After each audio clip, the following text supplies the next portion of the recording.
You realize what you are, don't you? Just the help. The tycoon sneered in Japanese, sharing a cruel laugh with his associates. He had no idea she caught every syllable, or that her reply would knock the wind right out of him. Porcelain shattered against the floor tiles, the sharp crack instantly killing every conversation in the dining room. Hikari Nakamura froze, staring down at the jagged shards surrounding her shoes, feeling like her own self-worth lay there in pieces. The chef's meticulously crafted seafood risotto was reduced to an ugly smear across the pristine Italian marble. "Look at this mess, you idiot." Ricardo Montero's voice sliced through the quiet room. The nation's most influential industrialist loomed over his table. Sauce speckled his bespoke suit, his face twisted into a snarl that sent a shiver through the onlookers. Hikari wanted to scream that he had flailed his arm while bragging, that the whole mess was his fault, but fear choked her. The protest died in her throat, heavy as lead. "Mr. Montero, please, it was just an accident." The manager rushed in from the kitchen, wiping sweat from his brow. "We'll handle the dry cleaning bill, sir, and tonight's meal is on us completely." Ricardo ignored him entirely, keeping his gaze locked on Hikari with the specific kind of disdain, reserved by the elite for those they deem beneath notice. "Is this the best staff you can hire?" he spat. "Clumsy peasants who can't even balance a plate." Tears pricked Hikari's eyes, but she swallowed them down, refusing to break. She wouldn't give him the show he wanted. The entire dining hall watched in dead silence. 30 tables of the city's upper crust held their breath, a few secretly filming the drama on their smartphones. Nobody wanted to miss a good public shaming. Ricardo pivoted to his 3 associates, men in sharp suits shifting uncomfortably in their chairs. "Ricardo, maybe we should—" His senior partner started, but a sharp hand gesture cut him off. Then came the mistake that flipped the script. He leaned in and switched to Japanese, confident their privacy was absolute. He kept his voice low, but Hikari, standing less than 2 meters away, heard every syllable. "You know what the sad part is?" he murmured in fluent Japanese, a sneer curling his lip. "This help probably thinks she's going to be someone someday. Look at that cheap uniform, those rough hands. People like her exist solely to serve people like us. It's just the natural order." His partners chuckled nervously, some understanding the language, others just playing along.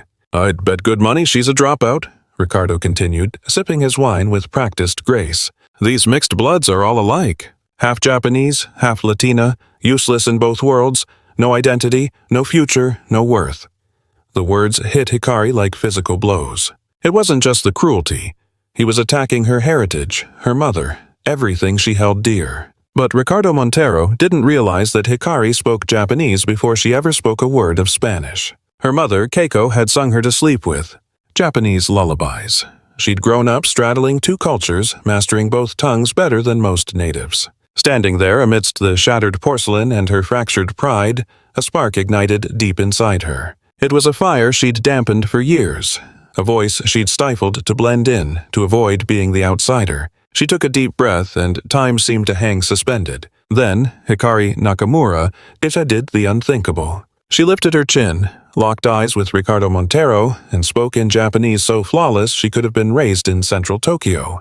"With all due respect, sir, my mother taught me that a person's worth isn't found in their suit or their bank account, but in how they treat those they deem beneath them. And by that standard, you are the poorest man in this room."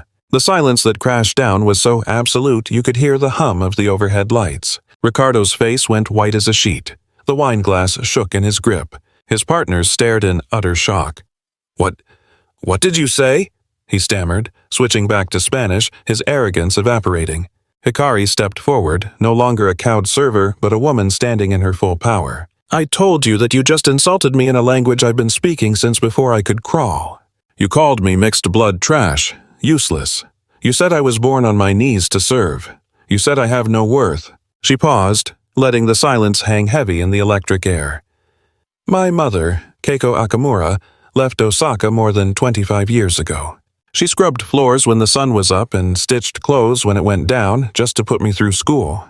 She gave me Japanese, she gave me English, and she taught me how to hold my head high even when the world tries to push it into the dirt." The tears she'd been holding back finally spilled over, but her voice didn't shake. "I lost her 3 years back. Cancer. She was working on her deathbed because we couldn't afford health insurance. And here you are, a man who's probably never blistered his hands a day in his life, telling me that people like my mother, people like me, exist solely to cater to your whims." The entire dining room froze. Waiters stood like statues, trays hovering mid-air. Patrons twisted in their seats to stare. Somewhere nearby, a soft sob broke the silence. Ricardo Montero scrambled to regain his footing. "Listen, I didn't realize that you understood." Hikari cut him off, her voice stealing. "Exactly. You assumed the help couldn't possibly speak your elite business dialect. You thought it was safe to degrade me in a code you believed belonged only to your country club." She switched back to Japanese, projecting so every speaker in the room would catch every syllable. "But Japanese isn't just for boardrooms, Mr. Montero. It's the language my mother used to tell me she loved me for the very last time. It is how I dream, how I pray, who I am, and you just dragged it through the mud with your arrogance." Emiliano Vega shot up from his chair. "Ricardo, we need to leave, now." But Ricardo was rooted to the spot, his face flashing between humiliation red and shock white. Never in his cushioned life had anyone stood up to him like this, least of all someone clearing his plate. Thomas, the manager, finally snapped out of it, approaching with a pained look.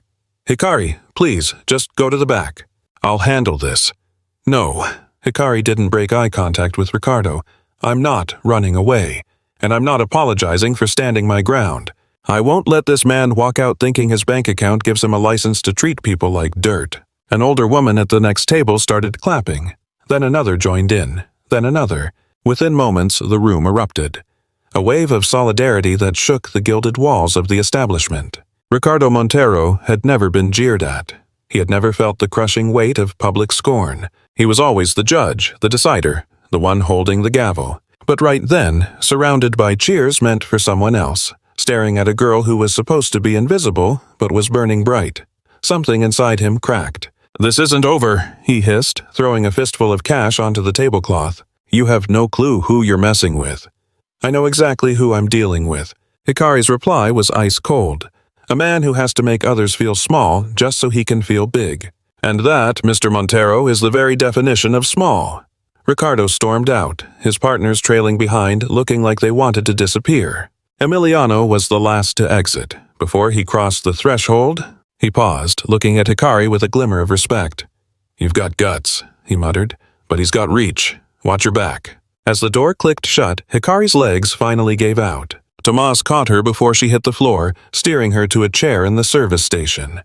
"What were you thinking?" the manager whispered, but there was no anger there, just awe. "Hikari, that guy can end careers with a single phone call." "I know," she whispered, the shakes setting in as the adrenaline faded. "But my mom didn't raise me to stay silent while people walk all over me." Diego, one of the younger servers, ran up. "Hikari, this is blowing up. Someone recorded it. It's already got thousands of shares." "Look!" He shoved the phone in her face. The video caught the exact moment Hikari fired back in Japanese. Ricardo's stunned face, the ovation, the comments were rolling in by the second. "Waitress destroys billionaire in his own language. Best thing I've seen in years. Does anyone know who she is? She's a hero." Hikari stared at the screen, a mix of terror and something else swirling in her chest. Pride? Fear? Both. "I didn't want this," she murmured. "I just wanted him to leave me alone." Tomas let out a heavy sigh. "Well, ship sailed on that one. Hikari, go home, take the day. I don't know where this goes, but I need to prep the owners before Montero gets them on the line." "So, am I done here?" The manager's gaze was heavy, filled with a pity that stung more than anger. "I can't say for sure. Truly, I have no idea. But that stunt you pulled? It's etched in stone now, for better or worse." Hikari cleared out her locker, fingers fundamentally in her sir. "Os famous saying, oh, I eater, day. Dusty paper." Her pocket kept buzzing against her leg, an endless stream of alerts and texts from numbers she didn't recognize, reporters begging for a quote, and pings from social media accounts she hadn't touched in years. Stepping out the service entrance, the sharp night air hit her hard, shocking her system awake. For 3 years at La Dorada, she'd been part of the furniture. The girl in the back corner, the invisible pair of hands, a nobody. In the span of a few minutes, she'd become a somebody. She just wasn't sure what kind yet. Then the ringtone changed. It was her dad, Miguel. "Sweetheart, talk to me. Your aunt just sent a clip. You all right?" "Dad, Her throat closed up. The adrenaline from the standoff evaporated, leaving space for a raw, guttural sob to rip through her chest. "I'm on my way," he cut in, voice firm. "Stay put. I'm coming to get you." Alone in the alleyway, Hikari tilted her head back, searching the limited patch of city sky for stars. Her mother used to say the ancestors watched from up there, guiding the living with silent light. "Oka-san," she whispered, letting the tears track down her face. "I hope I did right by you." I finally spoke up. I stopped making myself small. A gentle gust swept through the alley, brushing her hair back like a reassuring hand. What she didn't know, what nobody realized yet, was that Ricardo Montero was already in his limo, barking orders into his phone, triggering a domino effect that would unearth decades of buried filth. Skeletons in her own family's closet, and twisted roots that bound his history to hers in ways neither of them could fathom. Truths that, once exposed, would alter both their trajectories forever. Sometimes a chance meeting isn't an accident. It's an appointment booked by fate long before we took our first breath. The plate that shattered that night wasn't just fine china, it was the first fracture, in a dam holding back waters too turbulent to contain. The real storm was just making landfall. Hikari's phone buzzed relentlessly through the dark hours. Lying under the water-stained ceiling of her cramped bedroom, she listened to the vibration, an electronic avalanche building up on her nightstand. Dad insisted on crashing on the beat-up living room sofa, acting as a human shield against the fallout. But Miguel Nakamura couldn't guard her from this kind of war. The sun crept up before Hikari had caught a single wink of sleep. Eyes puffy and chest tight, she shuffled into the kitchen to find her dad already nursing the coffee pot. "Honey, look at this." Miguel held out his cracked smartphone, his grip unsteady. "That clip? It's already hit 2 million views." Hikari took the device, her stomach dropping to the floor. The comment section was a battlefield. Half the world called her a hero, a warrior, an icon. The other half branded her a brat, a liability, help that forgot her station. But the blood really drained from her face when she saw the headline on the country's top news site. "Waitress humiliates tycoon Ricardo Montero, working-class hero or attention seeker." The text itself didn't bother with neutrality. It quoted anonymous sources claiming she was a nightmare to work with, fired previously for insubordination, just a gold digger chasing clout from successful men. Lies, all of it. A complete hit job meant to bury her. "They're making this up," Hikari whispered, voice fracturing. "Dad, I didn't do any of this." "I know, baby, I know." The phone buzzed again in her hand. It was Tomas, her boss. "Tomas? Hikari, look, I'm so sorry." He sounded beaten down. "Ownership got a call from Montero himself last night. He threatened to pull every dime of funding from the parent hotel group." Hikari's chest went cold. "So, what are you saying?" "I'm saying you're out, effective immediately." "And Hikari, it gets worse. Montero is leaning on everyone. He's ensuring you don't pour a glass of water in this city again. He's calling in favors, labeling you a liability."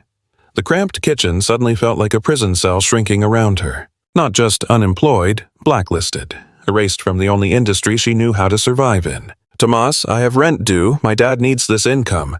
"I know. It kills me, but my hands are tied. If it were up to me, you'd stay. You're the best worker on the floor. But this comes from way above my pay grade." The line went dead. Hikari slumped into the chair, the phone slipping from her grip. The fire that had fueled her last night, the spark that let her stand up to a titan, tasted like nothing but cold ash now. "Miguel." He dropped to one knee, wrapping his rough hands around hers. "We're going to survive this, Hikari. We've weathered worse storms before." "How, Papa? The rent is due, and my tuition? How am I supposed to finish my degree now?" She was grinding through a business admin program at the state college, burning the candle at both ends with night classes after back-to-back shifts. It was the end game, her mother's dying wish to see her hold a real degree. Now, that future was dissolving into dust. The harsh buzz of the doorbell made them both jump. Miguel went to answer it, coming back a moment later looking baffled. "It's a lady asking for you. Claims she's an attorney." Hikari hastily scrubbed her face and headed for the entryway. A young woman stood there, dressed in a sharp suit that whispered success rather than shouting money. Her eyes were sharp, softened by a genuine smile. "Hikari Nakamura?" she asked. "That's me. I'm Valentina Cruz. I specialize in labor disputes and defamation cases. And before you panic, I'm not billing you. Not a cent." Hikari eyed her skeptically. "Why would you work for free?" Valentina's grin widened. "Because we went to high school together. I'm guessing I didn't make much of an impression back then. I was the wallflower in the back row. But I remember you, Hikari. I remember when you stepped up for that girl everyone was tormenting. You got detention for it, and you didn't even flinch. A hazy image surfaced in Hikari's mind. A quiet kid with oversized glasses, always clutching a stack of library books. Valentina, junior year, Hikari realized. The very same. I run my own practice now. Lean, but we bite hard. When I saw that footage last night, I knew I had to step in. Hikari felt her eyes welling up again, but the sting was gone. It was pure relief, gratitude, and a flicker of hope. Please, come in. They settled into the cramped living room while Miguel put a fresh pot of coffee on. Valentina unsnapped her briefcase and spread out a sheaf of papers. First, the low-hanging fruit. The termination was illegal. You're entitled to full severance and likely punitive damages if we can prove retaliation. Second, that hit piece released this morning is riddled with lies and libel. We can sue the publisher and force a retraction. Hikari hesitated. Won't that just provoke Montero? Hikari, look at me. Valentina leaned in, her face hardening. Ricardo Montero is already coming for you. He's declared war. You have nothing left to lose by fighting back and everything to gain. This man destroys livelihoods for sport. He has a track record of bullying, but no one has ever dragged him into the light. Hikari frowned. What are you saying? Valentina produced a thicker file. I've been building a dossier on Montero for months. I have statements from former staff silenced by non-disclosure agreements. People he crushed just because they said no. Your case could be the crack that brings the whole wall down. Miguel returned with the mugs and sat beside his daughter. Is this dangerous? He asked bluntly. Yes, Valentina admitted, skipping the sugarcoating. Montero has money and deep pockets, but he also has enemies, people who have been waiting years for him to slip. And thanks to Hikari, millions of eyes are watching him now. Hikari's phone buzzed on the table. It was an international code she didn't know. Usually she'd send it to voicemail, but a gut feeling made her pick up. Hello, Hikari Nakamura. The voice was male, carrying a polished, formal Japanese accent. This is Takeshi Yamamoto. I am the executive assistant to Mr. Hiroshi Yamamoto, president of Yamamoto Industries. A cold shiver ran down Hikari's spine. Yamamoto Industries was a titan of Japanese commerce. Why on earth were they calling her? Mr. Yamamoto viewed the footage from last night, Takeshi continued.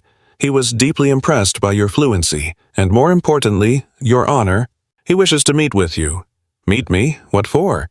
To discuss a potential opportunity. The chairman will be in the city tomorrow for business. Are you available for lunch? Hikari glanced at her father and Valentina, who were both watching her with intense curiosity. Yes, she answered, unsure what bridge she was crossing. I'll be there. She ended the call and relayed the conversation. Valentina frowned, her mind racing. Yamamoto Industries. They are leviathans, and if I recall correctly, they are fierce rivals of Montero's ventures in the Asian markets. Do you think they just want to use me as a pawn? Hikari asked, her anxiety spiking. There are pieces on the board we can't see yet. It could be a lifeline, or it could be a snare. Either way, you aren't walking into that room alone. The rest of the day dissolved into a flurry of phone calls and paperwork. Valentina drafted the complaint against the tabloid and initiated the challenge against Hikari's firing. Hikari couldn't stop doom-scrolling, watching in real time as the internet tore itself apart over her name. One side hailed her as a working-class hero, flooding feeds with hashtags and resistance slogans, while the other side spewed pure vitriol. It reeked of a coordinated smear campaign. Valentina's payroll at work, hired guns paid to shred her dignity online.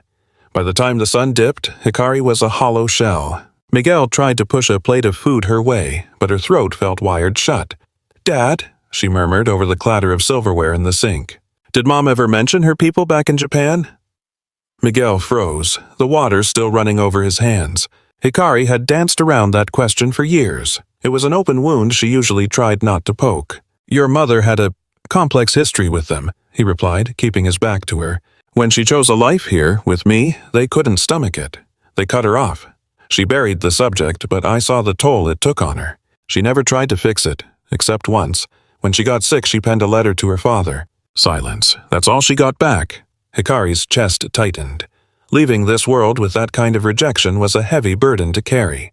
Do you know who he is? My grandfather? Miguel finally turned, wiping suds onto a frayed dish towel. Just that he's a corporate big shot in Osaka. Your mother kept a snapshot of him tucked away, though she never let me see it. I found it after the funeral. He disappeared into the bedroom and came back holding a worn wooden container Hikari knew by heart, her mother's keepsake box.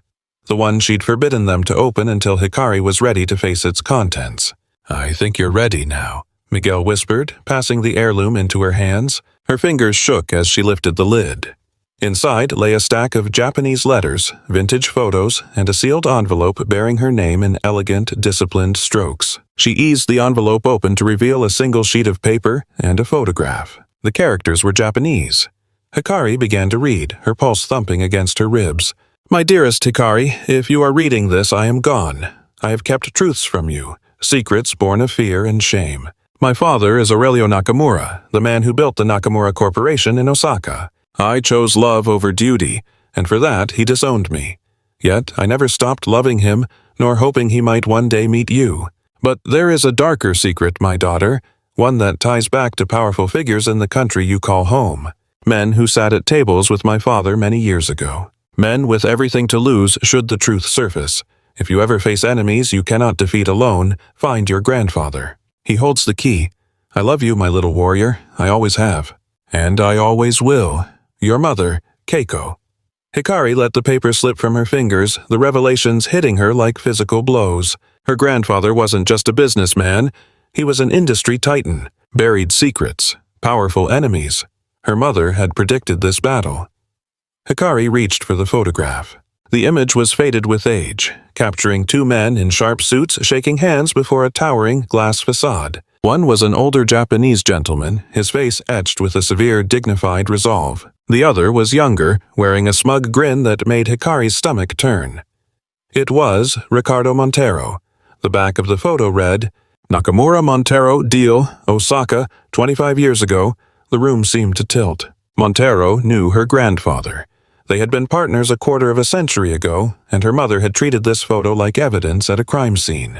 "Dad," Hikari whispered, holding up the glossy paper. "Did you know about this?" Miguel stared at the image, the color draining from his face. "No," he stammered. "Your mother, she never said a word." Hikari's phone buzzed on the table. A text from a blocked ID flashed across the screen. "Stop digging. Some graves are meant to stay shut. Consider this your only warning." A chill raked down her spine, but beneath the fear, a different emotion kindled. Resolve. Someone was rattled. Someone with the resources to track her down and threaten her in real time. And that someone had just confirmed she was onto something big. Hikari glanced back at the young Ricardo Montero, grinning beside her grandfather. The man who had publicly shamed her at that restaurant wasn't just a corporate bully. He was a piece of a puzzle her mother had started solving decades ago. Now, Hikari held the first loose thread. The question was, how far did it unravel? And what was she willing to burn down to find the rest? The answer came to her in a heartbeat. Staring into the eyes of the young Montero, her blood ran cold. It wasn't just arrogance she saw there, it was guilt. It was the guilt of a man who had committed a sin that couldn't be washed away, and Hikari was determined to dig up the truth, no matter the price tag attached to it.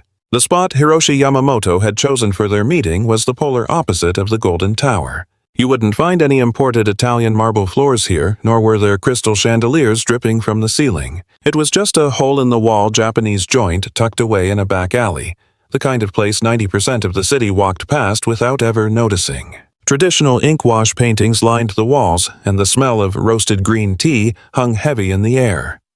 It was so quiet, Hikari could practically hear her own pulse hammering in her ears. Valentina was stationed at a nearby table, doing a decent job of blending into the background. She pretended to scan some paperwork, but her eyes were constantly sweeping the room.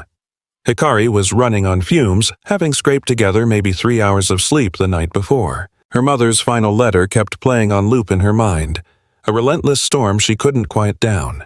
The snapshot of Ricardo Montero standing next to her grandfather felt like it was burning a hole right through her pocket. Then the front door slid open, and an older gentleman stepped inside, moving with a slow, deliberate rhythm. Hiroshi Yamamoto carried himself like a man who had built kingdoms from scratch.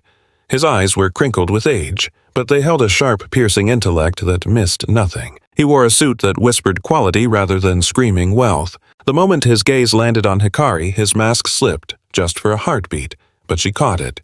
He knew exactly who she was. "Miss Nakamura." Yamamoto said, slipping into formal Japanese as he settled into the chair across from her. I appreciate you making the time. The honor is mine, Hikari replied in the same dialect, offering a respectful bow of her head. Though I have to be honest, I'm struggling to understand why a man of your stature would bother sitting down with me. A faint smile touched Yamamoto's lips. I watched that video clip more than 20 times, to be precise. Every viewing just confirmed that fate has a strange sense of humor. Fate. The old tycoon paused while a waitress poured tea, the stream silent as it hit the cup, and he waited for her to vanish into the back before speaking again. Tell me, Miss Nakamura, are you aware of who Aurelio Nakamura is? The name hit Hikari like a physical blow. She tried to keep her face neutral, but the teacup rattled slightly in her grip. He's my grandfather, though we never met. I know of him. Yamamoto gave a slow nod.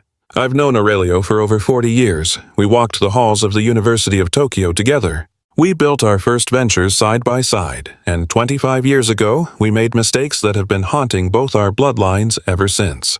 Hikari set the cup down, abandoning any pretense of calm. What kind of mistakes? Yamamoto locked eyes with her, and she saw a flicker of ancient grief in his stare. 25 years back, Aurelio and I were pushing into the Latin American markets. We needed local partners, men with political pull and trade routes. A young operator named Ricardo Montero pitched himself as the golden ticket. He was hungry, charming, and seemed to hold keys to doors that were locked for everyone else. The Nakamura-Montero deal, Hikari whispered, the writing on the back of the photo flashing in her mind. Yamamoto looked taken aback. You know about that? My mother kept a photo. I found it last night. The old man shut his eyes, as if the memory was a physical weight pressing down on his shoulders. Your mother, Keiko, I remember her well. She was sharp, full of fire, and possessed a moral compass that often steered her into rough waters. When Aurelio cut her off for marrying beneath her station, I tried to smooth things over, but Aurelio, he was stubborn. Pride was always his vice. Why are you telling me this now? Yamamoto opened his eyes, fixing her with a look so intense she felt stripped bare. Because Keiko found something. A secret that Aurelio, and especially Ricardo Montero, have spent decades trying to keep in the dark. I believe that discovery is the reason she left this world too soon. The ground seemed to drop out from under Hikari. What are you implying? My mother died of cancer. She did, but she wasn't treated until the clock had already run out. By the time she got proper care, there was no saving her. Didn't you ever wonder why a healthy young woman wasn't diagnosed sooner? Why every doctor she saw told her it was nothing to worry about? Hikari's hand started to shake uncontrollably. Are you saying someone... I'm suggesting someone made sure those files were buried, that appointments were canceled, that by the time the truth surfaced, it was too late to intervene. Tears spilled over, tracking hot paths down Hikari's cheeks before she could stop them. Everything she thought she knew about her mother's passing was crumbling like a sandcastle in the tide. Why? She managed to choke out. Why would they do that? Because your mother held the smoking gun regarding what really happened 25 years ago, and she was getting ready to pull the trigger. Yamamoto pulled an envelope from his briefcase and slid it across the table. This landed on my desk 3 years ago. Just days before Keiko passed, she entrusted it to me, begged me to sit on it until the coast was clear, until someone in the bloodline was tough enough to handle the truth. Hikari reached out, her fingers trembling as she took the envelope. The seal was unbroken, her name scrawled across the front in her mother's familiar hand. I never looked inside, Yamamoto said softly. It belongs to you, always has, but I couldn't hand it over until I knew you had the steel to carry it. Watching you stand up to Montero, I knew the time was now. Hikari sliced the envelope open with surgical care. Inside, a stack of handwritten pages and a small flash drive tumbled out. The top page began with a phrase that made her chest tighten. My beloved Hikari. If you are reading these words, Mr. Yamamoto honored his vow. It also means I failed mine. I won't be there to watch you rise. Forgive me, my child. Forgive the silence I kept between us. Forgive me for the target I painted on your back just by bringing you into this world. Hikari had to pause, brushing away the hot tears blurring the ink. 25 years ago, back when your grandfather was cutting deals with Ricardo Montero, I was just a kid working translation at the Nakamura corporate offices. I sat in rooms I was supposed to be invisible in. I heard things I was supposed to forget, but I remembered. Ricardo Montero wasn't just a hungry suit. He was the polished face of a dirty machine, washing blood money through legitimate channels. Your grandfather and Mr. Yamamoto, they were played for fools at the start. But by the time the blindfolds came off, the cage door was already shut. They were owned. I stockpiled everything. Photocopies, meeting tapes, wire transfers that were never meant to see the light of day. I was young, idealistic, and stupid. I thought I could be a hero, but when your grandfather found out what I was hoarding, he was terrified. Not of the law. He was petrified of what a man like Montero would do to us. He ordered me to burn it all, to keep my mouth shut. When I refused, when I threatened to go to the police, he cut me off. The story about disowning me because I married your father, Hikari? That was just a convenient cover story. He exiled me because I was a loose end that could cost him his freedom. So I ran. I hid. I built something real with Miguel and you, but Montero never stopped hunting. He never stopped watching. And when he finally cornered me, when he realized I still held the smoking gun, he made sure I could never pull the trigger. The drive in your hand holds the receipts, decades of dirty laundry, recorded conversations, the whole paper trail. It is enough to bury Ricardo Montero and shatter the chains holding your grandfather hostage. But listen to me, this is poison. Montero has friends in the highest offices. He can ruin a life with a snap of his fingers. You have seen the wreckage he leaves behind. If you use this, you have to be surgical.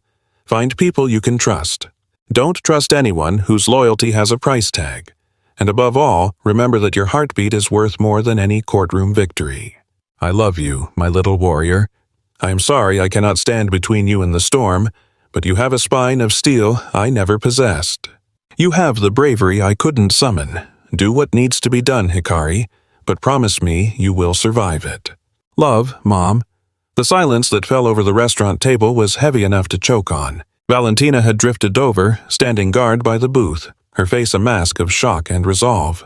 This changes the entire board, Valentina whispered, staring at the small plastic drive. If this holds up, we aren't talking about a slander suit anymore. We are talking about major felonies. We are talking about putting Montero away for 20 years. Yamamoto gave a grim nod. That is precisely why she was killed, Miss Cruz, and why I waited in the shadows for so long. Hikari looked up, her eyes rimmed with red but burning with a cold, fierce light. You knew. You watched my life fall apart, knew exactly why, and you sat on your hands. I was terrified, Yamamoto admitted, offering no shield for his shame. Terrified of Montero, terrified of losing my status, my comfort. I was scared to put a target on my own family. I was a coward, Ms. Nakamura. A coward who has lived with the rot of that decision every single day. So what changed? Why find your backbone now? The old man met her gaze, his eyes swimming with regret. Because I watched you stand up to that man with nothing but your dignity as a weapon. You did what I never could. I realized if a young woman with zero resources could look a monster in the eye and speak the truth, then a man like me, had no business hiding in the dark. He rose from the booth slowly, as if the burden of his confession had finally drained the last of his strength. There is one last thing. Your grandfather, Aurelio, is dying. The doctors give him months, maybe just weeks. He has spent his final years trying to claw his way out of Montero's grip, trying to fix the past. He failed. He knows I am here. He knows everything about you, Hikari. His office is full of them. Photos of you, clippings from your high school graduation. He has been watching you from the sidelines your entire life. He was too ashamed to reach out. Terrified of what Montero might do to you if he caught wind that he actually cared. A storm broke inside Hikari. Part of her wanted to scream until her throat bled. The other part just wanted to curl up and weep. He's running out of time and wants to see you, Yamamoto pressed on. Made me promise to track you down if our paths ever crossed. That viral clip was the green light I needed. As for Montero, yeah, he's likely figured out we're talking. The guy has spies on every corner, so we can't drag our feet. Suddenly, Valentina's phone buzzed, a sharp, frantic rhythm against the table. She glanced down and the color drained right out of her face. Hikari, this is bad. She shoved the phone forward, displaying a breaking news banner. Tycoon Ricardo Montero files multi-million-dollar suit against viral waitress for defamation and character assassination. Hikari felt the floor drop out from under her. Firing her wasn't enough. Blacklisting her wasn't enough. Now he was coming for her life. He wants $50 million, Valentina read, her voice tight, and he's demanding a court order to scrub every single video from the web. He can't do that, Hikari whispered, barely audible. It's not defamation if it's true. In a courtroom, truth has a price tag. Valentina shot back, bitterness coating every word. A price tag we can't afford. Yamamoto tapped a knuckle against the table, a quiet, heavy sound that silenced them. Fortunately, I have deep pockets. Ms. Cruz, consider yourself hired. I want you leading Hikari's defense team. Yamamoto Industries is footing the bill. But we aren't just building a shield here, we're forging a sword. A sword? Hikari blinked, trying to catch up. Montero just stepped on a landmine. For the first time, a smile touched Yamamoto's lips, but there was no warmth in it. It was predatory. By taking this public, he's triggered the discovery phase, which gives us a legal right to dig through his files, his emails, his dirty laundry. All that evidence your mother hid away? It's fair game now. You mean we weaponize his own lawsuit? Precisely. He thought his money would crush you like an insect. Instead, he just handed us the sledgehammer to bring him down. Hikari stared down at the small memory drive in her palm. It held ghost stories, victims' voices, decades of cover-ups, her mother's life work, and now she finally had the firepower to unleash it. There's one stop I need to make first. Her voice hardened. What is it? I need to see my grandfather. Before the shooting starts, I have to look him in the eye. I need to hear his side of the story. I have to decide if he's even worth saving. Yamamoto gave a respectful nod. I'll have the jet ready for Osaka by morning. But listen to me, Hikari. The old man is complex. He's got blood on his hands. Don't go in expecting a fairy tale reunion. Fairy tales aren't really my thing. She slipped the drive into her pocket. I'm done running. Whatever is waiting for me in Osaka, I'll handle it. Stepping out of the restaurant, the gravity of the revelation settled on her shoulders like a lead blanket. Her mother silenced, her grandfather complicit, and the tycoon who shamed her over a spilled drink was actually a career criminal wrecking lives for sport. Yet, for the first time since this nightmare started, the isolation lifted. She had backup, she had proof, and she possessed something Montero's billions couldn't touch. She had the truth. War was coming, but she wasn't going to be the casualty this time. She was going to be the fighter her mother raised her to be. Wheels touched down in Osaka beneath a bruising charcoal sky. Hikari stared out the porthole, her pulse hammering a frantic rhythm against her windpipe. Somewhere in this concrete sprawl lived the man who walked away from her mother. The man who let them bury her voice. The man who was now on his deathbed, begging for an audience. Beside her, Valentina was passed out, completely drained after pulling an all-nighter to map out their legal defense against Montero. She refused to let Hikari fly solo, claiming nobody should face their demons without backup. But deep down, Hikari knew the score. She'd been on her own since her mom passed, since society decided a mixed-race waitress was invisible. Until now, a sleek black sedan idled at the curb. The driver, an elderly stoic who gave nothing away, navigated streets Hikari only knew from bedtime stories. Osaka, where Keiko was born, where she dreamed, before love dragged her across the ocean. The Nakamura estate loomed behind high stone fortifications, built to keep the common world at bay. Or maybe, Hikari mused, to keep the skeletons locked inside. The gates swung open, revealing a pristine, manicured garden. Bare cherry trees stood like skeletons, overlooking stone paths and a koi pond where fish swam in endless meditative loops. Miss Nakamura, a middle-aged woman, greeted them at the grand entrance. Mr. Aurelio is waiting in the study. Right this way, please. Valentina gave Hikari's arm a reassuring squeeze. I'll be right out here. Seriously, if you need anything, just shout. Hikari gave a stiff nod, trailing the woman past walls lined with ancestral art and stiff family portraits. She froze in front of one frame. It was her mother, young, radiant, in a university graduation gown. The man standing next to her was the same one from the hidden photo Hikari had found, Aurelio Nakamura. But the man in this picture wasn't cold or arrogant. He looked like a father bursting with pride. He looked like he loved her. How did it all go so wrong? The study door creaked open. Hikari stepped into a space heavy with the scent of old paper, dust, and the antiseptic sting of sickness. Slumped in a leather armchair by the window, tethered to an oxygen tank, sat the man who had haunted her every thought for days. Aurelio Nakamura was a ghost of a man. Disease had hollowed him out, leaving translucent skin stretched over brittle bones. His hands shook under a lap blanket, but when he looked up, his eyes burned with a fierce, defying energy. Hikari, His voice was barely a scratch in the air. "You are the image of her, my Keiko." Hikari stayed planted near the door, refusing to close the gap. "You abandoned her." The accusation fired out before she could check herself. "You cut her off. You left her to die alone in a place she didn't know." Tears began to track through the deep lines on Aurelio's face. "I know. There isn't enough penance in the world for what I did, but you need to hear the truth before you condemn me." "The truth?" Bitterness rose in her throat. "My mother left letters. I know the truth. I know about Montero. I know about the laundering. I know she was silenced because she saw too much. Do you really think there's more?" Aurelio gestured weakly to a wingback chair. "Please, sit. What I have to say will shatter everything you think you know." Hikari hesitated, then took the seat. Not out of deference, but because she was starving for answers. Aurelio took a rattling breath, the oxygen hissing rhythmically through the cannula in his nose. 25 years ago, Ricardo Montero didn't come to me for a partnership. He came for blood. Why? Because I destroyed his father. The silence in the room grew thick, pressing against Hikari's ribs. Ricardo's father, Hernando Montero, was my first partner in Latin America. We built a legitimate empire from the ground up, but Hernando, he was hungry. Too hungry. He started dealing with dangerous people behind my back. When I found out he was washing dirty money through our accounts, I didn't cover for him. I went to the authorities. Aurelio paused, the sheer effort of speaking draining him.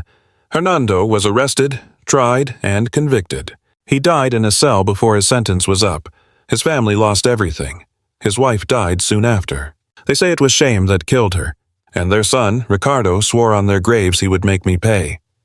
Hikari's mind raced, trying to reassemble the picture. "So Montero got close to you by playing the role of a businessman, pretending to forgive?" Aurelio nodded slowly. He was young, charming. He seemed genuinely sickened by his father's crimes. "Hiroshi and I, we let our guard down. We invested in him. We opened doors. And all the while he was planting the seeds of our ruin. How? He pulled us into deals that looked clean on the surface but were rotten underneath. By the time we saw the trap, the jaws had already snapped shut. He had manufactured evidence linking us to his operations. He owned us." Aurelio's hands were trembling violently now. "He told me if I went to the police I'd rot in a cell right next to him. He'd burn down everything I built. He'd paint me as a criminal just like his father. But that wasn't the leverage. What was? He threatened Keiko, my daughter, my only child." The old man was weeping openly now. "When Keiko found the truth, when she found the files and wanted to blow the whistle, I was terrified. I knew what a man like Montero was capable of, so I did the only thing I could think of to shield her. I disowned her publicly. I had to make the world believe she meant nothing to me. If she wasn't valuable to me, she wasn't a target for him." "Oh God," Hikari whispered, the horror of it sinking in. "I thought if she was far away, if nobody knew I still loved her, she'd be safe. I funneled money to her through back channels.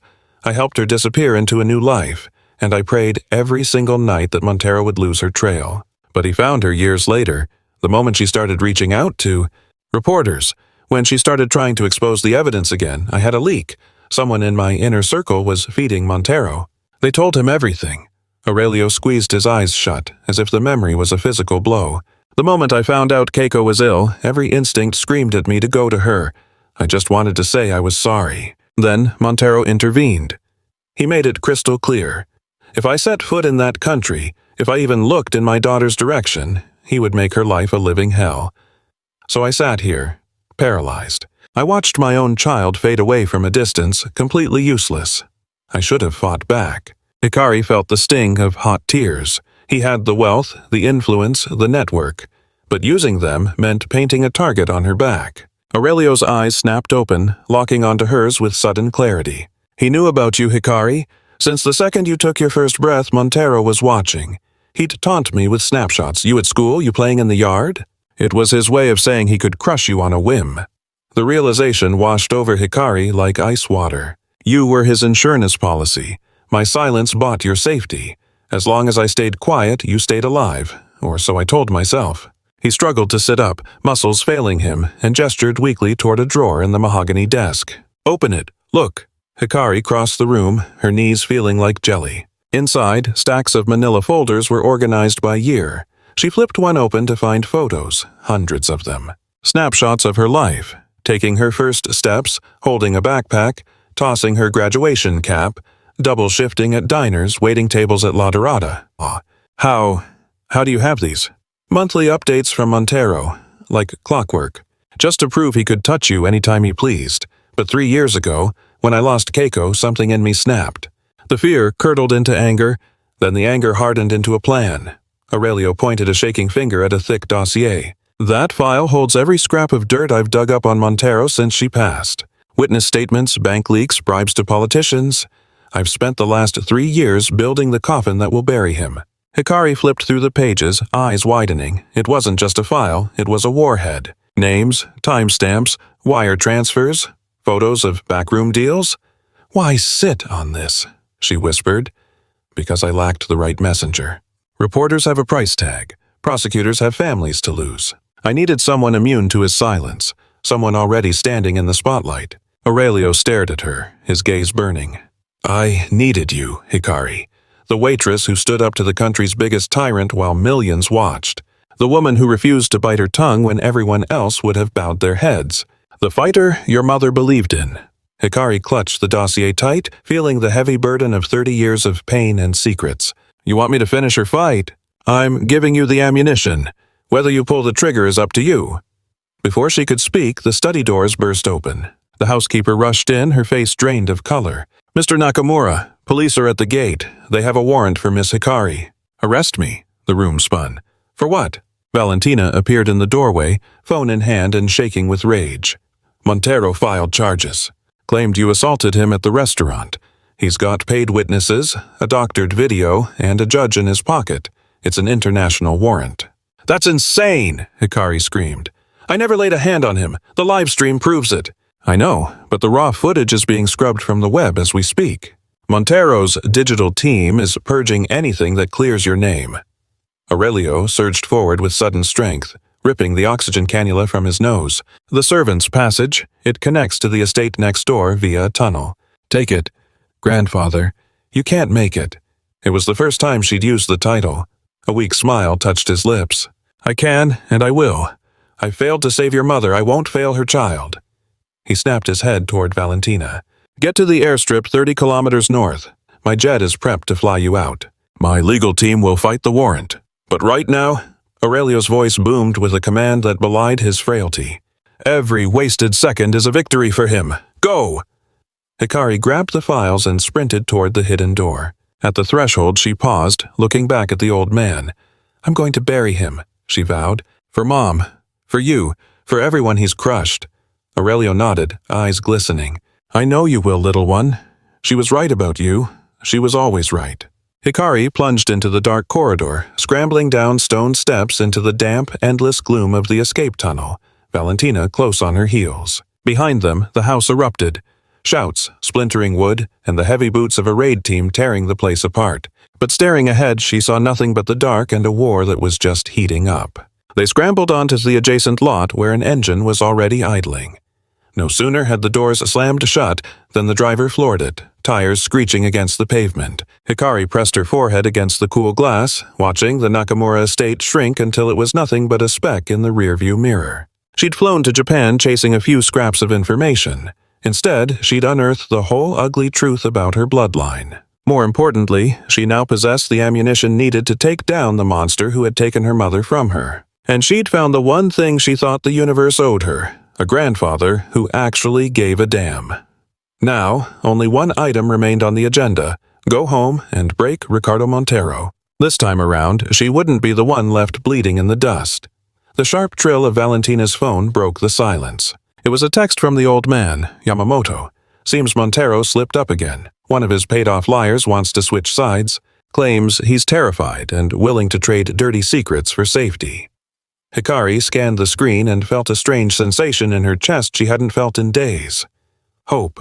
Montero's empire of smoke and mirrors was starting to crack, and she intended to be front row center when it finally collapsed. The private jet sliced through the heavy cloud cover like a knife through gray silk. Hikari had been awake for over 30 hours, and it showed. Her eyes felt like they were full of sand, but blinking only summoned the image of her grandfather waving goodbye on the tarmac. She saw the fake photos Montero had mailed for years, and the ghostly memory of her mother smiling from a place where pain couldn't touch her. Across the aisle, Valentina was furiously typing away, organizing the mountain of digital dirt Aurelio had handed them. "This goes deeper than we thought," she muttered, eyes glued to the screen. "Montero isn't just cleaning cash, he's in bed with high-ranking officials, federal judges, senators. He owns half the justice system. So, how do we beat a man who owns the referee? We use the one thing his wallet can't control: the public. The working class already adores you, Hikari. Millions watched you stand up to that bully. If we blast this truth out loud enough, all the money in the world won't be able to hush it up." Her phone buzzed against the mahogany table. She checked the notification and grinned. Yamamoto again. The witness agreed to the meet. "They'll be at the safe house an hour after we land." "Who is it?" "Didn't say. Just that it's someone in Montero's inner circle. Someone who's seen enough to bury him." Hikari felt a knot of anticipation tighten in her stomach, tangled with suspicion. After the hell she'd been through, anything that sounded this easy usually turned out to be a knife in the back. What if it's a setup? Yamamoto has his own private contractors vetting the site. "If anything smells off, we walk." The jet touched down on a secluded strip miles away from the city sprawl. A sleek black motorcade was waiting on the tarmac, compliments of Yamamoto Industries. Hikari felt a jarring disconnect, riding in luxury like a diplomat when just last week she was scraping gum off tables for pocket change. The safe house was a fortress disguised as a country estate, tucked away in the woods behind high-voltage fencing. Men with stone faces and earpieces walked the perimeter. The old man clearly didn't believe in budget security. Valentina scanned the layout as they stepped inside. It was furnished, sure, but it had the sterile vibe of a tactical command center. Hikari had barely hit the sofa cushions when gravel crunched in the driveway. "Subject has arrived," a guard barked into his radio. "Clear. Send them in." The front door swung open, and the breath was punched right out of Hikari's lungs. It was Emiliano Vega, the suit who sat at Montero's right hand at the restaurant, the same man who had shot her a warning glance as she left, the devil's own advocate. "Before you say a word," Emiliano held his palms up, surrendering. "I know I'm the last person on earth you trust, but you need to hear this." Valentina stepped in front of Hikari, blocking his path. "You have exactly 30 seconds to justify your existence before I have the guards throw you out. I came to turn myself into you, not the cops. The police are on Ricardo's payroll. Give me one good reason to believe a liar," Hikari said, stepping around Valentina, her voice dropping to sub-zero. Emiliano met her gaze, and she saw something in his eyes that didn't fit the expensive suit. Fear. Raw terror. "Because Ricardo just put a hit out on me. The only way I live through the week is if he goes down first." The silence hung heavy in the room, thick with suspicion. "Talk," Hikari commanded. "But if I catch you lying even once, you're on your own." Emiliano nodded and sat down with slow, deliberate movements, like a man defusing a bomb. "I met Ricardo 15 years ago. He was a shark then, but nothing like the Leviathan he is today. He headhunted me because I had the keys to the international banking back doors. Promised me the world, money, influence, the whole package." "Save the sob story," Valentina cut him off. "How deep does the dirt go?" "All the way down." Emiliano didn't blink. "I know where he buries the actual ledgers. I can name every bureaucrat padding their wallet with his cash. The strong-arming, the scare tactics, the livelihoods he's wiped out just for sport. And I know precisely how he handled Keiko Nakamura." Hearing her mother's name took the wind right out of Hikari. "Keep talking," she choked out. Once Keiko started digging into Ricardo's affairs, he put a surveillance squad on her tail. Tapped phones, hacked inboxes. They knew where she was going before she even tied her shoes. The moment he found out she was sick and hunting for a doctor, he realized he had leverage. Emiliano stared at the floor, the guilt making it impossible to look at her. He greased palms at the clinics, the hospitals too. He made sure critical pathology reports came back clean when they were anything but. Everywhere she turned for salvation, he slammed the door shut. It wasn't bad medicine, it was expensive silence. They were paid to let her die. Tears mapped a path down Hikari's cheeks, yet her tone didn't waver. "Can you prove it?" "I've got tapes. Ricardo's paranoid. He bugs his own meetings as leverage in case his friends turn on him. I cracked his private server years back. I've been siphoning data for months, just biding my time." He fished a flash drive out of his jacket. "It's all on here. Audio of him giving the direct order to sabotage your mother's care. Clips of him laughing that the cancer was doing his dirty work for free. Detailed plans on how to ruin you if you ever stepped out of line." Hikari's fingers shook as she accepted the drive. It looked like a piece of plastic junk, but it held the confession of a monster. "Why come forward now?" she asked. "After all these years on his payroll, why flip today?" Emiliano looked haunted. "Because of my little girl. She's young, about the age you were when Ricardo started sending those blackmail photos to your grandfather." He stopped, choking back feelings he'd clearly been suppressing for a lifetime. Last week, Ricardo mentioned she was growing up to be a beauty, said it would be a tragedy if she got hurt. He didn't have to spell it out. I knew exactly what he was saying. He was letting me know she's the new collateral, ensuring I keep my mouth shut. "So you're saving your own skin," Valentina noted, ice in her voice. "I'm saving my child," Emiliano corrected. "Whatever happens to me, I've got it coming. But Sophia, she's clean. She doesn't know how her father pays the rent. She doesn't know she's living with a monster." He turned to Hikari, eyes begging. "I'm not looking for absolution. I'm past redemption. Just use this weapon to burn him down. Make sure no other family has to go through the hell yours did." Valentina swiped the drive from Hikari and jammed it into her laptop. The room went quiet, save for the hum of data decrypting. "It's the real deal." She nodded at the screen. "We're looking at hundreds of files here, years of dirty laundry. Enough to put him away for 10 lifetimes. What else?" Emiliano leaned in. "Ricardo's making a move tonight. He's throwing a charity ball at the Imperial. The whole upper crust will be there, every judge and senator on his payroll. He wants to use the spotlight to announce the lawsuit against you. He's going to promise the crowd you'll be behind bars by the weekend." "A party?" Hikari frowned. "Why should I give a damn?" "Because it's the perfect stage to strip him naked." Emiliano pressed on. "It's a live broadcast, national coverage. If you crash that party and play these tapes for the cameras, he can't spin it. The whole country watches him fall in real time. No spin, just truth." Valentina shook her head. "It's suicide. Hikari has an active warrant on her head. If they spot her—" "They won't," Emiliano cut in. "I've got invites, backstage clearance, and a route to get her inside invisible." "Why go this far for us?" "Because I want front row seats when his kingdom crumbles. I need him to know I was the dagger in his back, and I need my daughter to see her old man do the right thing, just this once." Hikari glanced at Valentina, gauging her reaction. "It's a gamble," the lawyer admitted, "but it's also our best shot. If we go the legal route, Montero spends months shredding documents, leaning on witnesses, and buying off the jury pool. This way, the damage is instant and irreversible." "I need to process this," Hikari finally said. "Give me an hour." Emiliano nodded, letting the security team march him to a holding room. Alone at last, Valentina stepped closer to Hikari. "What's your gut saying?" "I'm thinking my mother spent years waiting for the stars to align. She died waiting for justice that never came. If I have a chance to finish her war, I have to take it. The danger doesn't matter. In fact, the danger is the point. Montero has operated for decades under the delusion of godhood. He believes his wealth buys immunity from consequence. Tonight, the world proves him wrong." Hikari's phone jarred the silence. The caller ID was blocked, but a gut instinct forced her hand. "Hikari Nakamura?" The voice on the other end was female, refined but tense. "This is Luciana Montero, Ricardo's sister." A cold dread washed over Hikari. "How did you get this?" "My resources aren't the issue right now," she cut in sharply. "Your safety is. I am calling to warn you." "Warn me about what?" "Tonight's gala. My brother knows you are making a move. He has eyes in every corner, and he has set a snare." "What kind of trap?" "I can't say for sure. I only know he is calm. Too calm. Ricardo only gets this quiet when he is holding all the cards and planning a massacre." "Why turn on your own blood?" The line went dead silent for a moment. "Because, 15 years ago, Ricardo destroyed the only man I ever loved. A man who made the fatal mistake of stumbling onto one of his skeletons. They never even found a body." Luciana's voice cracked. "I have spent my entire life terrified of my own brother.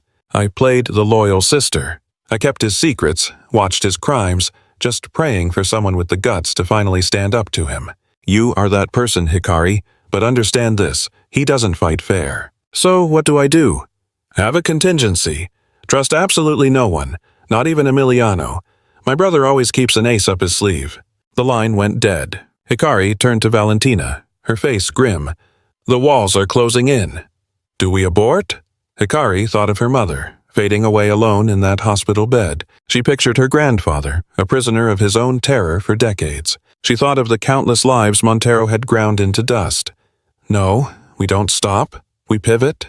If he has laid a trap, we use it against him." "You have an angle?" A slow, dangerous smile spread across Hikari's lips. Montero expects me to storm the gala and make a scene. It is the predictable move, the desperate move. So what happens if we give him exactly that, but in a way he never sees coming? Valentina frowned. I'm not following. Montero has the narrative on lockdown. He is scrubbing videos, buying witnesses, owning the press. He thinks he owns the truth. Hikari pulled out her phone, fingers flying across the screen. But there is one thing he can't buy, a lesson my mother taught me as a child. Which is? Language, Valentina. The right words, spoken in the right tongue, to the right ears at the perfect moment. Montero has ignored that power his whole life. She found her contact and grinned. Tonight, he learns the price of that arrogance. Valentina studied Hikari's face and realized the frightened girl was gone. This wasn't just resolve. It was the look of someone who had stopped running, a soldier stepping onto the battlefield. What do you need? She asked. Get every international correspondent you know on the line. I need translators for at least 5 distinct dialects, and tell Yamamoto to prep a signal Montero can't jam. What is the play here? Hikari pocketed her phone and locked eyes with her. I am going to feed the world the story Ricardo Montero has spent 25 years trying to bury. Not just in Spanish, not just for the locals. I am broadcasting in every tongue my mother taught me, reaching corners of the earth where his money means nothing. He won't be able to kill the signal. Exactly. The night was just beginning, and for Ricardo Montero it was the last time he would taste freedom.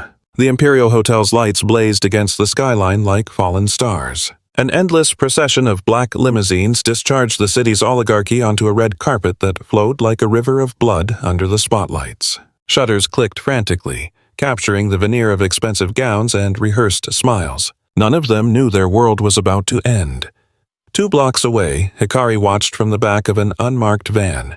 She wore a gown borrowed from a contact. Elegant, understated, designed to blend into the wallpaper. Her hair was pinned up, and the contouring of her makeup shifted the architecture of her face just enough to confuse the eye. Uplink is stable, Valentina confirmed from the front seat, eyes glued to her tablet. Feeds are live in 5 nations. We have contacts in Japan, Spain, Brazil, the States, and Germany standing by. Interpretation teams are green. Every word you speak hits the airwaves in 6 languages simultaneously. Hikari took a steadying breath. In her clutch sat the drive containing Emiliano's confession, the bullet that would bring the giant down. She carried a quarter-century of silence in her chest, steered by her mother's lingering ghost. Stay sharp, Emiliano's voice crackled in her earpiece. Ricardo takes the podium at 9 sharp. That's our window, when every lens in the room is fixed on him. As for Luciana's warning, my intel is coming up dry, but don't get comfortable. Keep your guard up. Hikari nodded at thin air. She checked the time. 40 minutes to go. Anything else I should know? Emiliano hesitated, the static humming for a second. Luciana is on site. She wants a face-to-face before you make your move. About what? I'm in the dark here. She just said it's urgent. Something about your mother. Her pulse spiked. What else could there possibly be? How many skeletons were still rattling in that closet? Give me a location. Back garden. Look for the swan fountain. She's waiting. Hikari shot a glance at Valentina. I'm doing this solo. Like hell you are. It's too risky. And if you tag along, we're a spectacle. 1 woman strolling in a garden is scenery. 2 women whispering in the shadows? That's a conspiracy. Valentina bit back an objection, knowing the logic was sound. You've got 20 minutes. If you go radio silent, I'm storming in with the entire Yamamoto security detail. Hikari slipped out of the van, hugging the shadows as she moved toward the service entrance Emiliano had flagged. Her heart hammered against her ribs loud enough, she feared, to give away her position. The rear garden was a tranquil sanctuary compared to the frenzy out front. Antique lanterns cast a soft glow over winding paths and manicured rose bushes, and there in the center, just as promised, marble swans bathed in the moonlight atop a grand fountain. Luciana Montero sat on the stone rim, her dark evening gown blending seamlessly into the night. As Hikari approached, she rose, graceful, yet rigid with tension. Thank you for coming, she whispered. You said you had news. Something about my mother. Luciana nodded, eyes glistening with unshed tears. I knew Keiko, years ago before she was forced to flee the country. How? She came to me. She knew I wasn't like my brother. She came asking for help. A chill raced down Hikari's spine. Help with what? She wanted me to testify against Ricardo. She had the receipts, but she knew paper trails aren't enough. She needed an insider to corroborate the story. Blood family. And what did you do? Tears finally spilled over Luciana's cheeks. I was a coward. I told her I couldn't, that Ricardo would ruin me if I turned on him. Her voice cracked. Your mother just looked at me, with those same eyes you have now. No judgment, no hate. She just said something that's haunted me ever since. What was it? She said, someday you'll find your courage, and when you do, I hope my daughter is there to witness it. The world seemed to grind to a halt. Hikari felt the sting of tears. She knew. She knew I'd come back for him. Your mother was extraordinary.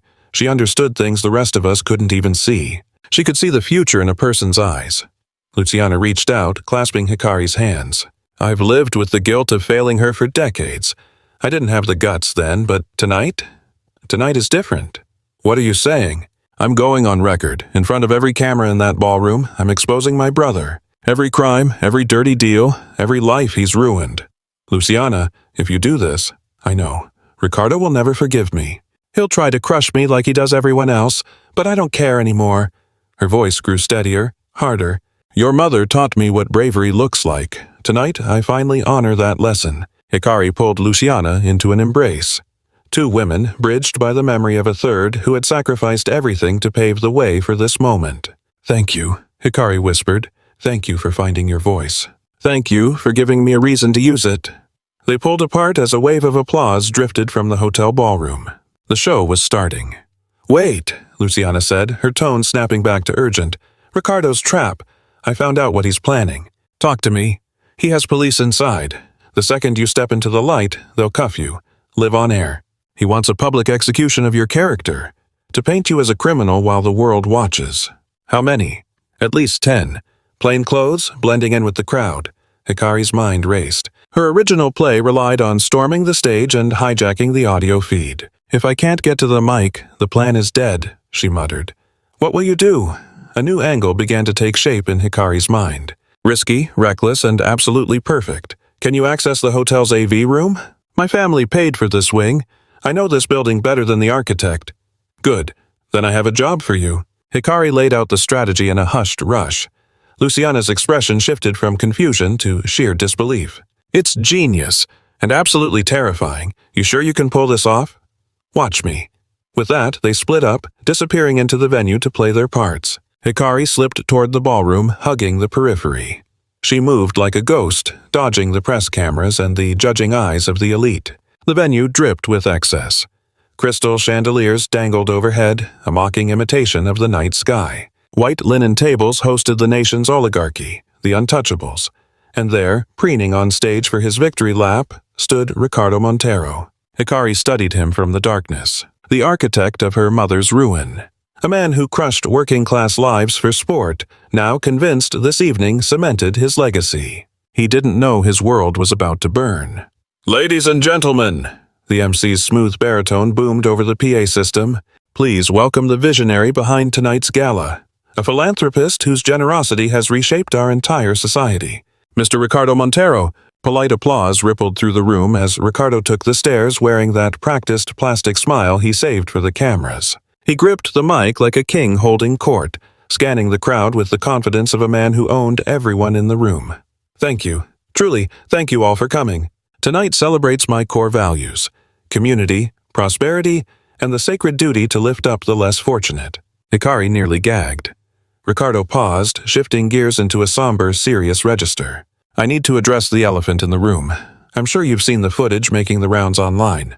A disgruntled former service worker launched an unprovoked verbal assault against me. A nervous murmur swept through the crowd. Rest assured, my legal team is handling it, not for my ego, but to safeguard all honest job creators from this kind of harassment. Hikari's nails dug into her palms. It was time. Ricardo's expression twisted into a predatory smirk. In fact, security flagged her attempting to crash this very party. But don't worry, the police are ready to... High-pitched screech tore through the speakers. The chandeliers flickered. Once, twice, plunging the room into gloom. Then, a new voice commanded the room. Not Hikari's. Keiko's. My name is Keiko Nakamura. The audio was crystal clear, cutting through the silence. If you're hearing this tape, I'm already gone. The color drained from Ricardo's face. I stayed quiet for years, terrified. But I learned that silence doesn't save the innocent. It only shelters the guilty. This is my testimony. The world needs to know the real Ricardo Montero. The banquet hall went dead silent. Not a fork scraped a plate. Keiko's voice was relentless, rattling off dates, shell companies, and illicit deals. Every sentence chipped away at the golden facade Ricardo had spent 30 years constructing. "Where is that coming from?" Ricardo roared, ripping the mic from its stand. "Cut the feed! Kill it now!" But the audio persisted. Luciana had rigged the system tight. Then, Keiko's tone shifted from accuser to mother. "And to my daughter, Hikari. If you hear this, know that being your mother was the greatest joy of my life. Don't fear the truth, sweetie. It's the one thing money can't buy and power can't break." Hot tears streaked Hikari's cheeks, hearing that voice she thought was lost forever. "I love you, my little warrior. Now, finish what I started." The tape clicked off. The silence was heavy, suffocating, until Hikari stepped into the light. Security saw her, but nobody moved a muscle. How could they cuff the girl when the real criminal was standing in a tuxedo on stage? Ricardo stared at her, his face contorted in a mask of panic and rage. "You," he hissed. "How did you get that?" Hikari climbed the steps and snatched the mic from his shaking grip. "She left it to me." Her voice was steady as steel. "Along with the tapes proving you blocked her medical treatment. Tapes where you plotted against me. And right now, every news outlet is live streaming this in 6 languages." She pointed to the cameras, the red recording lights glowing steady. "The entire planet is watching you, Mr. Montero. Any comment?" Ricardo's mouth opened, but the words died in his throat. The smooth-talking tycoon, the man with an answer for everything, was finally speechless. Luciana walked up the steps, taking her place shoulder to shoulder with Hikari. "I've got something to add," she declared. "I'm Luciana Montero, Ricardo's sister, and I'm verifying everything you just heard." The room erupted in gasps. I watched my brother ruin lives for decades and said nothing. But tonight, the game is over. Ricardo scrambled back like a rat trapped in a corner. "Luciana, use your head. Don't do this." "I'm done thinking, Ricardo. I spent 25 years suffocating in my own fear, but a brave woman finally showed me I didn't have to live that way." She turned to Hikari, her eyes softening with gratitude. "Your mother saved me from myself, Hikari. Tonight, I'm returning the favor." Luciana didn't hold back. She spilled everything. The dirty money, the payoffs to city officials, the families they'd crushed to get ahead. She had receipts, dates, locations, dollar amounts. A lifetime of lies washed away by a sudden flood of cold, hard facts. Ricardo made a break for the exit but found his path blocked by the very officers he'd summoned to drag Hikari away. "Mr. Montero," one officer said, his voice leaving no room for argument. "We're going to need you to come with us." "You can't be serious." "Do you know who I am? I have rights. And we'll respect every single one of them, sir," the officer replied calmly. "Just like we'll respect the rights of every victim you mentioned on those tapes." As they hauled him off, Ricardo threw one last glare at Hikari. The swagger was gone. No more untouchable tycoon, just a broken man. "This isn't over," he spat. Hikari met his gaze, not with anger, but with the quiet confidence of someone who knows they've won. "Actually, Mr. Montero, it ended 25 years ago. The moment my mother decided the truth mattered more than her life. You're just the last one to figure it out." The doors swung open, and Ricardo was swallowed by a swarm of paparazzi and shouting reporters. Hikari stood alone on the platform, scanning the stunned crowd. Then, the silence broke. A single clap echoed. Then another. Within moments, the entire room was on its feet, a standing ovation mixed with tears and cheers of solidarity.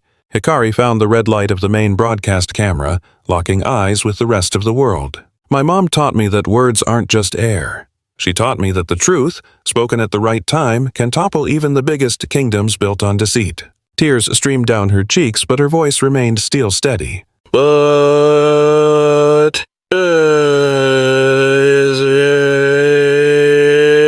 when isn't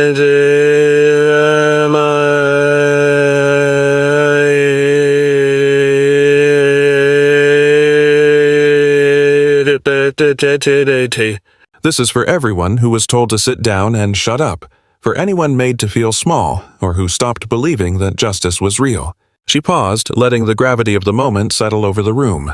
My mother died holding on to the belief that the truth would eventually come out. Mom, we finally did it. We finally made it.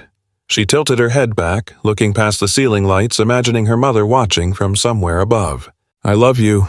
Thank you for teaching me how to fight. The applause rolled on for what felt like forever, and in that noise, Hikari felt a whisper in her soul, her mother's voice saying, I'm so proud of you, my little warrior. 3 months later, Hikari made her way down the pristine corridors of Osaka's top medical center, clutching a bunch of white lilies. Everything had shifted since the showdown at the Imperial Hotel. Between her mother's tapes, Luciana's confession, and the hard drives Emiliano provided, they had triggered the biggest corruption probe the nation had ever seen. Ricardo Montero was buried under enough indictments to ensure he'd never see a sunset from the outside again. His empire crumbled like a house of cards. And Hikari? The waitress they tried to shame was now a beacon for millions of people tired of the status quo. But the headlines didn't matter right now. The only thing that counted was the old man waiting at the end of the hall. Aurelio Nakamura sat in his wheelchair by the window, bathed in the quiet of his private suite. Doctors called his survival a statistical anomaly. The raid on his estate, the adrenaline of helping Hikari get away, it had all been too much for his heart. His system had nearly shut down, but he refused to let go.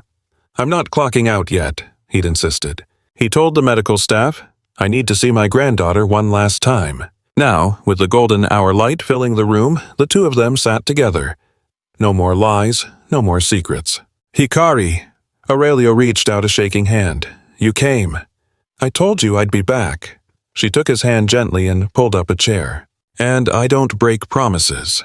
The old man's eyes welled up, but he didn't bother wiping the tears away. I watched it all. The news, the speeches, the way you stood up to that tyrant. Keiko would be bursting with pride. I know. Hikari offered a soft smile. She basically told me so herself on the tape. Aurelio looked down, the guilt of a lifetime etched into the lines of his face. I can't forgive myself for what I did. I left her alone when she needed a father the most. Grandpa? Hikari squeezed his hand. Mom forgave you ages ago. She never wrote about you with hate. Just sadness. She always hoped we'd find a way to be a family again. But how can you forgive me? My cowardice caused you so much pain. Because holding on to hate won't bring Mom back. She taught me a vital lesson. Forgiveness isn't a favor we do for the people who hurt us. It's an act of kindness we offer ourselves. Aurelio broke down completely. No dignity left, no emotional walls, just raw, unfiltered grief. These were the tears of a man finally releasing 25 years of bottled-up regret. I want to make this right, he choked out between heaving sobs. Take it all. My company's, the fortune, every last cent, it's yours. It's the only way I can pay for what I did. I don't want your money, grandfather. Then tell me. What? What can I possibly give you? Hikari offered him a smile that seemed to banish the shadows in the room.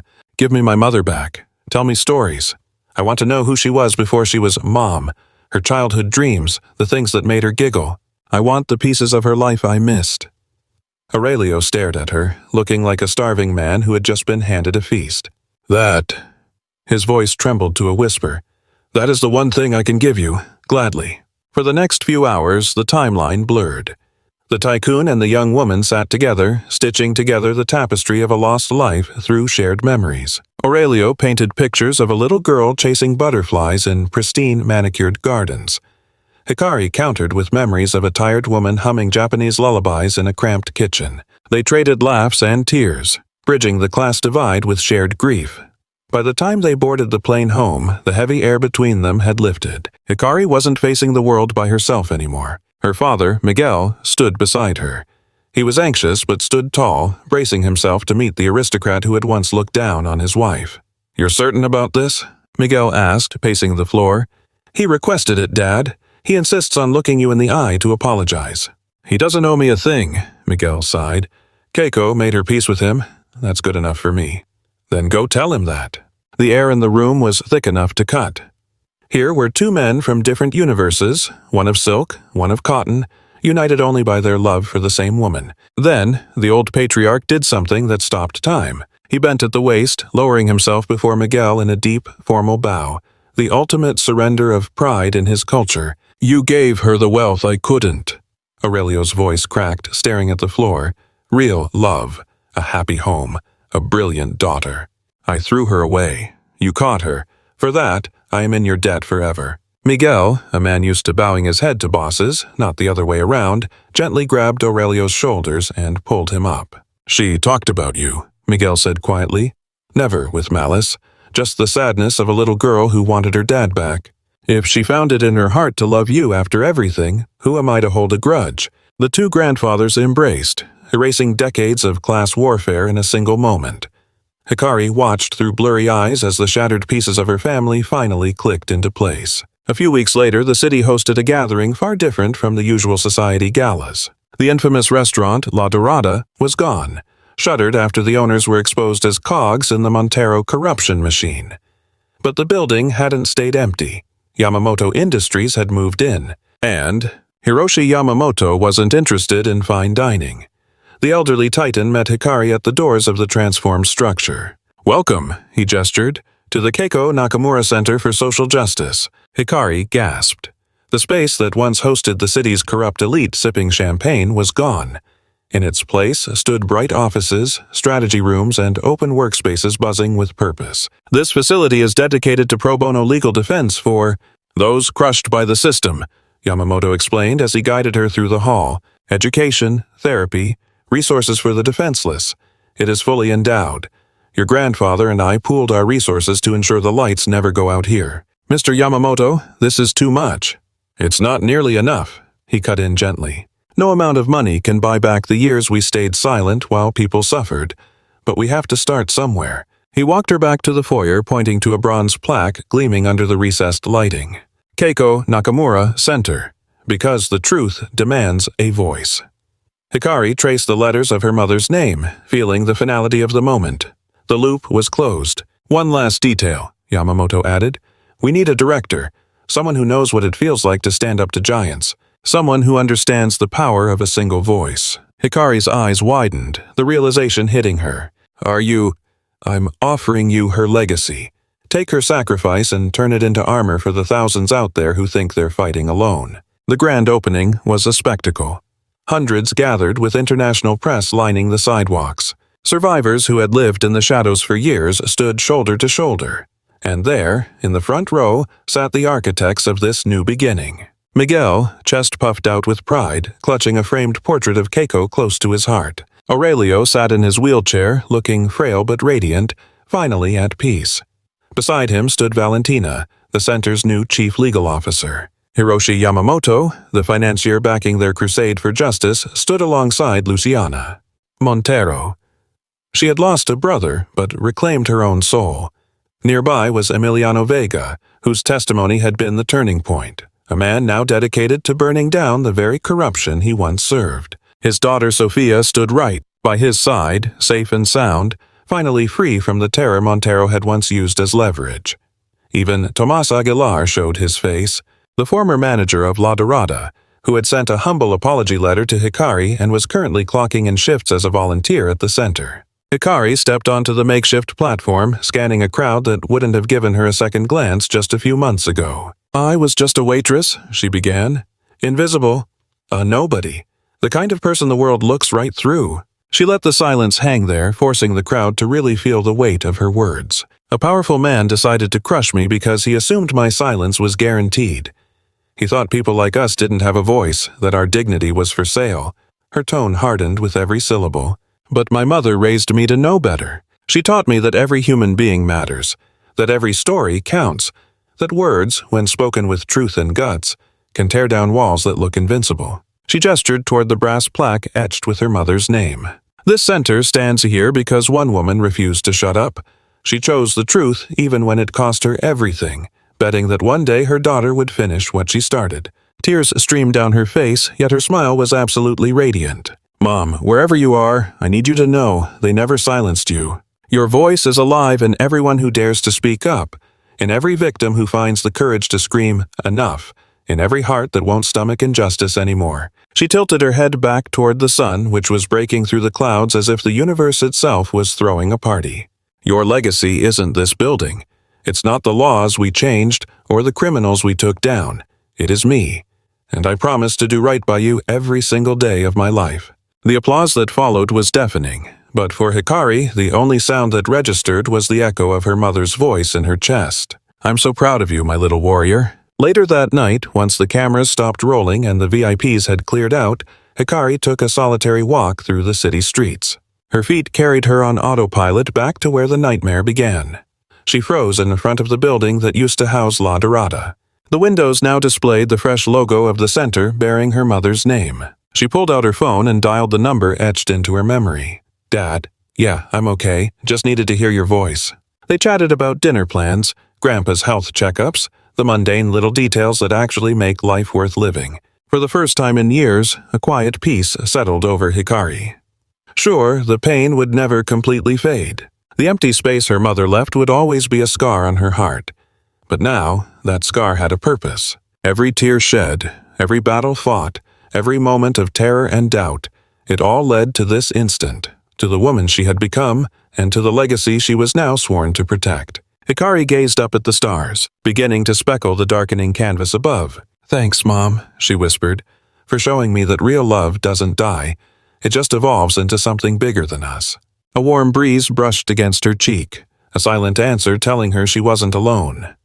Keiko Nakamura had dreamed of a world where the truth could actually beat the lies, and her daughter, the little warrior raised on boundless affection, had finally turned that dream into reality. Not with vengeance, not with hate, but with something far more potent, with raw truth, with forgiveness, and with a love that death itself couldn't touch.